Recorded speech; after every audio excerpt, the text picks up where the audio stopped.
Well, we've seen a dramatic change in tone from EU leaders who for 4 years felt that they couldn't openly criticize the U.S. president because the U.S. is the EU's biggest ally, and of course the EU is dependent on the U.S. for military protection. But this morning, Commission President Ursula von der Leyen told the European Parliament this new dawn in America is the moment we have been waiting for. Once again, after 4 long years, Europe has a friend in the White House. Some pretty dramatic words there. And she said Joe Biden's oath will be a message of healing for a deeply divided nation, and it will be a message of hope to a world waiting for the U.S. to be back in the circle of like-minded countries. Similarly, Council President Charles Michel had similar things to say. He said our transatlantic relationship has greatly suffered over the past 4 years. But President Michel also tried to strike a balance, because there is concern here in Europe that some people think things are just going to go back to how they were 4 years ago. But Europeans are very cautious about America now. A survey that came out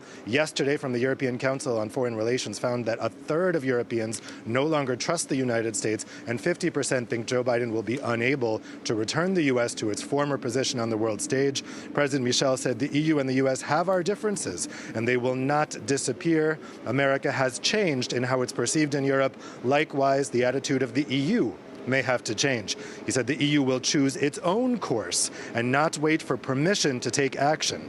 The events of 6 January show that we have a particular challenge preserving the rule of law. So some pretty harsh words for Donald Trump there, and a little bit of caution about what this new administration can bring. So, Dave, given all of that, what are going to be the biggest areas of cooperation with the Biden administration in the coming days?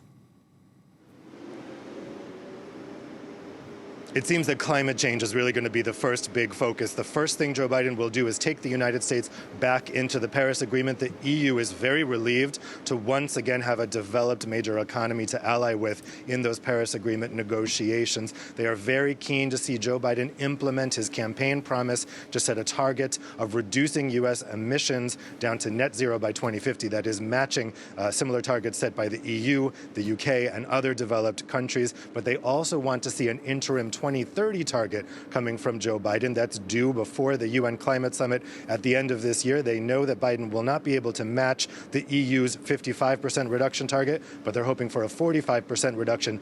I think in these initial days and weeks, those climate actions are going to be a first test of whether Joe Biden is going to be putting his money where his mouth is in terms of a departure from Trump-era policies. Dave Keating there reporting from Brussels. Well, we will be covering every detail